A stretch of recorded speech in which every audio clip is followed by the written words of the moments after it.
Hello guys. Friday Friday को हो सकता है एक बिग क्रैश आए। निफ्टी, बैंक निफ्टी, ये मैं ऑलरेडी आपको पहले भी बता चुका हूँ। जो लोग मेरी पुरानी वीडियो देख रहे हैं उनको पता होगा कि बिग क्रैश आने वाला है। मैंने आपको पहले ही कहा था। ट्यूसडे को हमने ये पूरा मूव कैप्चर किया था। जिन्होंने मेरी शॉर्ट वीडियो नहीं देखी, शॉर्ट वीडियो में भी देख सकते हैं हमने कैसे यहाँ पे 24,080 से पूरा मूव कैप्चर किया है 23,920 तक का पूरा मूव कैप्चर किया है। इसके पीछे का रीज़न भी मैंने बताया था कि यहाँ पे लिक्विडिटी स्वीप हुई थी, प्रीवियस डे लो की लिक्विडिटी ली गई थी और ये क्लियर सेटअप था यहाँ पे। और कल हमने सेंसेक्स में भी यहाँ से जो नीचे से बाइंग हुई थी वो बाइंग को भी कैप्चर किया। सिर्फ चार्ट और चार्ट से ही काम होगा। फंडामेंटल न्यूज़ किसी भी तरह से आप ना ही एंट्री ले सकते हैं, ना ही आपको एंट्री का पता है, ना ही आपको एग्ज़िट का पता है और ना ही आपको टारगेट का पता है। सिर्फ एक माइंडसेट को ख़राब किया जाता है। चलिए हम बात करते हैं चार्ट की। और चार्ट में मैं आपको बता दूं कि सबसे बढ़िया बात थी कि हमें ये क्लियर पता लग गया था। ये मैं आपको बता दूं, ये गैप था, ये गैप को फिल करने आया था और ये गैप को फिल किया। ये 3 कैंडल स्विंग बन चुका है और ये अब क्लियर टारगेट जो दिख रहा है मेरे को, या तो ये फ्राइडे कल गैप डाउन होगा। अगर गैप डाउन होता है तो नियरली कम से कम ये टारगेट जो है 23,600 पे है। यहाँ लिक्विडिटी है 23,600, नेक्स्ट लिक्विडिटी 23,400 पे है।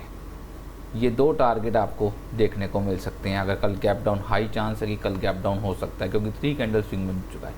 मेरा मानना ये था कि वेडनेसडे को इस एरिया पे, ये लास्ट 1 आवर का पीवाई था, ये देखेंगे आप, यहाँ ऑर्डर ब्लॉक था, ये लास्ट, ये रहा। मेरा मानना ये था कि वेडनेसडे को ये इसको टैप करने आए, जो हमने ड्राइंग भी करी थी इस तरह से। ये पाथ था हमारा, हमने बनाया था, हमने कहा था ये नीचे आएगा। ये हुआ, सब कुछ वही है, हुआ वेडनेसडे को वही है जो हमने सोचा था कि ओपनिंग होगी, डाउन आएगा और उसके बाद यहाँ से शॉर्ट होगा। लेकिन ऐसा नहीं, यहाँ तक नहीं आ पाया और ये यहीं से शॉर्ट हो गया। फ्राइडे को अगर, बहुत रेयर चांस है कि अगर फ्राइडे को इस एरिए पे आता है या यहाँ पे फ्लैट ओपनिंग भी होती है, इस एरिए पे आता है 24,050 या 24,040-50 के आसपास, यहाँ से शॉर्ट के चांसेस बन सकते हैं। उससे पहले मैं आपको ये बता दूँ, ये वीडियो एक एजुकेशन पर्पस वीडियो है। बाय सेल आप अपनी खुद की एनालाइज से करें। अगर गैप डाउन होता है तो ये क्लियर टारगेट है कि गैप डाउन होता है तो ये नीचे के टारगेट 23,600 के आसपास के क्लियर टारगेट है। Second target 23,400। यहाँ पे एक 30 मिनट का पीवाई बैलेंस रह गया, मैं आपको दिखा दूँ। 30 मिनट का यहाँ पे एक ये रहा, 30 मिनट का ये लास्ट पीवाई रह गया। जो लास्ट टाइम टैप होना था वो टैप नहीं हुआ, यहीं से वापस चला गया। ये रहा ऑर्डर ब्लॉक। और मेरा मानना है कि प्राइस यहाँ तक आने की पूरी उम्मीद, अगर इसको ब्रेक करता है तो डेफिनेटली इसको, यानी कि 23,370 तक प्राइस आने की पूरी उम्मीद है। ये लास्ट यहाँ तक आने की पूरी, अगर ये ब्रेक हुआ तो फिर तो बिग क्रैश है। वो मैंने आपको बहुत पहले बता चुका हूँ कि 22,700 और 22,800 के आसपास आपको देखने को मिल सकता है।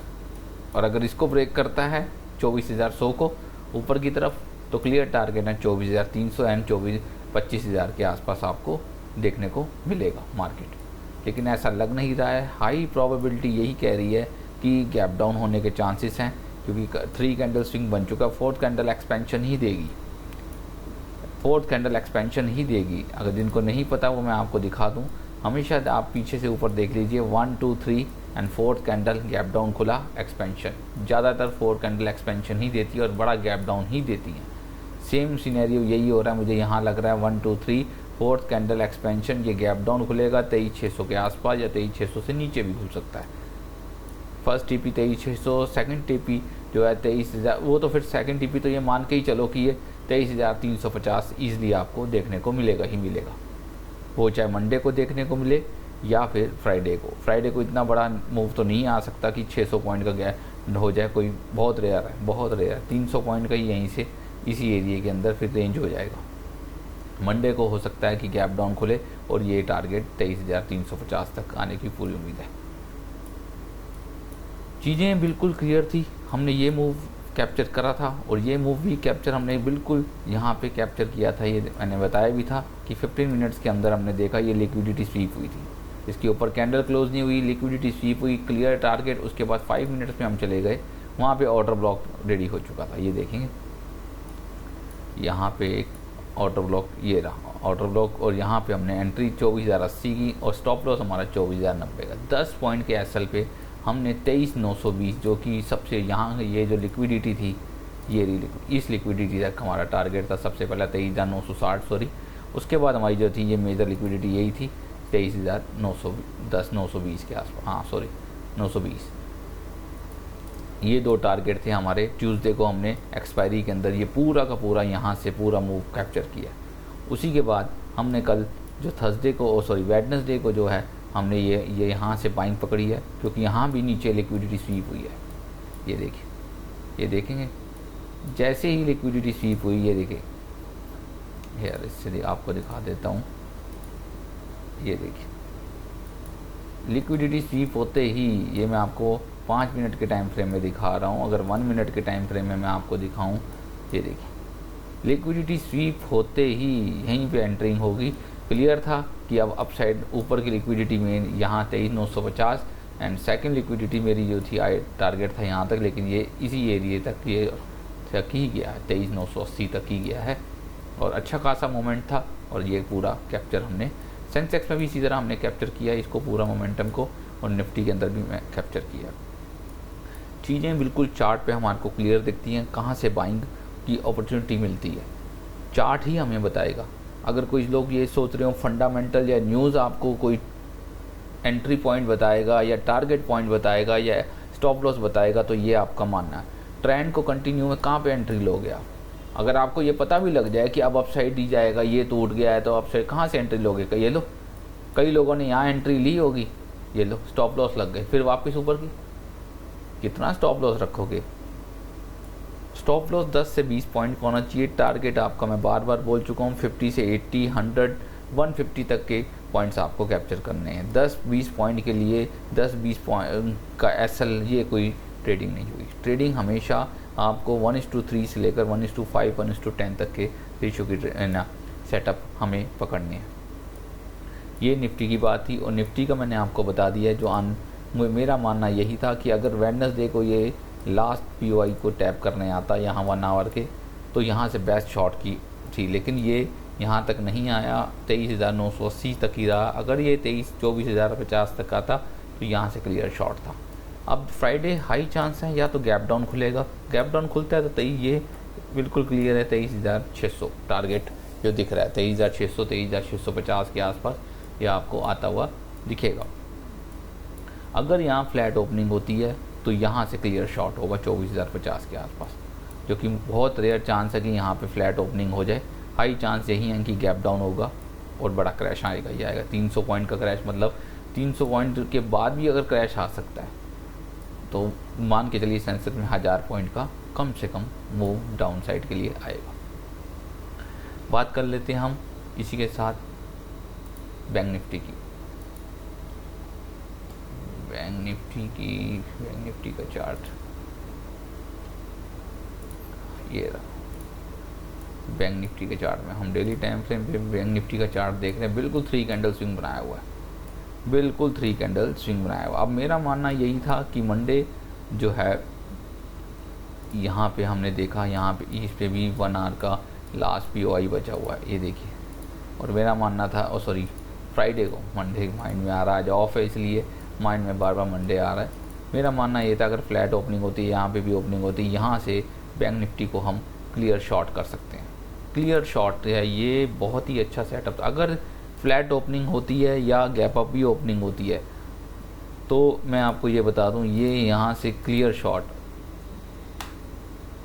यहाँ से ये क्लियर शॉर्ट है और ये टारगेट आपका फर्स्ट टारगेट ये गैप को फिल करने आएगा 54,300, 54,400, ये फर्स्ट टीपी है। और यहाँ में मिटिगेशन ब्लॉक है, इसको डेफिनेटली ये यहाँ तक आएगा ही आएगा। ये आपका 370-400 के बीच में भी मान लो, कोई ऐसी बात नहीं है, थोड़ा सा ऊपर नीचे 54,400 ये पूरा का पूरा इसको फिल करने आएगा। और मिटिगेशन ब्लॉक है, ये यहाँ टैप करने डेफिनेटली। अगर ये फ्लैट ओपनिंग या गैप अप होती है, थोड़ा सा भी गैप अप हो, यहाँ से क्लियर शॉट है 55,400 से 1000 पॉइंट का आपको मिल सकता है। अगर ये गैप डाउन खुलता है फिर तो बात ही अलग है, फिर तो ये कम से कम ये 54,800 है, ये कम से कम 54,000 तक के खुलेगा, यानी कि 800 पॉइंट गैप डाउन के खुलने के चांसेस पूरे हैं बैंक निफ्टी के। सेम वही सिनेरियो दिख रहा है जो मेरे को इसके बाद का, ये यहाँ पे भी गैप है, यहाँ तक टारगेट हमारे बैंक निफ्टी के ये हो सकता है। सेकंड टारगेट हमारा 53,550 एंड लास्ट टारगेट जो है हमारा 52,838 होने के चांसेस हैं। ये चीज़ें लेकिन ये फर्स्ट टीपी तो डेफिनेटली यहाँ तक तो आएगा ही आएगा। ये ब्रेक होता है, नेक्स्ट टीपी ये है 53,500, सेकंड थर्ड ये है। फर्स्ट टीपी यहाँ आपको कम से कम ये यहाँ तक 500-600 पॉइंट तो कल नीचे आने की उम्मीद है, यानी कि ये ज़्यादा ही नीचे आने की उम्मीद है। बैंक निफ्टी जो है 500-600 पॉइंट नीचे आएगा ही आएगा, क्योंकि चीज़ें बिल्कुल क्लियर दिख रही हैं। अगर ये चीज़ें बिल्कुल इसी टाइप से अगर कल ये गैप डाउन खुल जाता है तो वीकली का जो हम देखेंगे, वीकली में भी ये अच्छा खासा यहाँ से मंडे को अप साइड जाएगा और एक फिर लंबा डाउनफॉल आने की तैयारी हो सकती है। जो मेरा मानना है ये लास्ट ऑर्डर ब्लॉक बचा हुआ है, इसको टैप करने आना चाहिए 52,000 तक। बैंक निफ्टी अगर डाउन साइड आता है तो 52,000 तक आना चाहिए, अगर बैंक निफ्टी का ये है, अगर डाउन साइड का है, क्योंकि मोमेंटम और जो चार्ट दिखा रहा है वो डाउन साइड का, ये 3 कैंडल स्विंग बन चुका है। ये फर्स्ट टीपी कल पता लगेगा, अगर ये इसके नीचे क्लोजिंग हो जाती है, 54,000 के नीचे क्लोजिंग होती है तो डेफिनेटली नेक्स्ट वीक हमें टारगेट 52,000 तक जो है बैंक निफ्टी के देखने को मिल सकते हैं। 52,600 52,000 तक आपको बैंक निफ्टी आता हुआ दिख सकता है, ये क्लियर टारगेट है। अगर फ्लैट ओपनिंग वैसे चांसेस बहुत कम है, गैप डाउन ही होगा, और गैप डाउन 54,000 के आसपास जो है गैप डाउन होने के चांसेस हैं। ये यहाँ तक ही मेरे को लग रहा है कि यहाँ तक 54,100 या 54,000 तक की चांसेस हैं, यहाँ पे ओपनिंग होनी चाहिए कल मॉर्निंग में। गैप डाउन के चांसेस बहुत ज़्यादा हैं। या फिर इस एरिए में आता है, यहाँ पे कोई POI अगर 30 मिनट्स में हम देख लें, हाँ ये रहा, एक 30 मिनट में भी ये POI है, ये रहा। अगर यहाँ पे भी ओपनिंग होती है तो ये एक यहाँ से भी शॉर्ट हो सकती है, 55,100 के आसपास से भी शॉर्ट होने के चांसेस यहाँ से भी शॉर्ट हो सकती है अगर ये फ्लैट ओपनिंग होती है। अगर गैप डाउन 99% गैप डाउन होने के चांसेस ज़्यादा दिख रहे हैं, क्योंकि फोर्थ कैंडल एक्सपेंशन देगा और एक्सपेंशन गैप डाउन में ही होगा। 54,200 के आसपास या 54,100 पे ही खुलने के चांसेस आप दिख रहे हैं। उससे पहले मैं आपको बता दूं, ये वीडियो एक एजुकेशन पर्पस वीडियो है। बाई सेल आप अपनी खुद की एनालाइज से करें। चीज़ें चार्ट पे हमें बिल्कुल क्लियर दिख रही हैं। वीकली चार्ट में अगर हम देखें तो ये बिल्कुल क्लियर सेटअप हमारा बिल्कुल क्लियर है कि ये नेक्स्ट वीक जो है हमारे को शायद नीचे के चांसेस मिल सकते हैं कि डाउन। अगर ये कल का पता लगेगा, कल अगर ये 54,000 के नीचे गैप क्लोजिंग हो जाती है तो आपको नेक्स्ट वीक क्लियर है 52,700 और सेकंड टारगेट आपको 52,000 तक बैंक निफ्टी आता हुआ दिखेगा नेक्स्ट वीक के अंदर। कल की क्लोजिंग हमारी सबसे इंपॉर्टेंट है, 54,000 के नीचे क्लोजिंग हो जाती है, क्लियर टारगेट है आपको नेक्स्ट वीक। ये दो टारगेट आपको बैंक निफ्टी के अंदर अच्छा खासा डाउनफॉल यानी कि 2,000 पॉइंट का जो है डाउनफॉल देखने को मिल सकता है। कंटिन्यूशन के लिए जो चांसेस बहुत कम है, अगर कंटिन्यूशन इसको ब्रेक कर देता है 55,500 को तो नेक्स्ट टारगेट आपका 57,500 जो है यहाँ तक, ये मेन लिक्विडिटी है, यहाँ तक आपको आता हुआ दिखेगा 57,500। अगर इसको ब्रेक कर देता है तो फिर तो कोई हर्डल ही नहीं है। आप देखोगे इस एरिया के बाद यहाँ पे कोई दिक्कत ही नहीं है। यहाँ पे टाइम जरूर लगेगा, 4 से 5 दिन लगें, 6 दिन लगें, लेकिन टारगेट उसका 57,500 तक का रहेगा। लेकिन ऐसा लग नहीं रहा, एक डाउनफॉल आने की पूरी तैयारी है। 3 कैंडल स्विंग बन चुका है, 4th कैंडल एक्सपेंशन आप देगा, तो उसी के साथ से चलते हैं। वीडियो अच्छी लग रही हो प्लीज़ वीडियो को लाइक कर देना, चैनल को सब्सक्राइब कर लो। मिलता हूँ मैं आपको नेक्स्ट अपडेट के साथ। Bye bye, take care.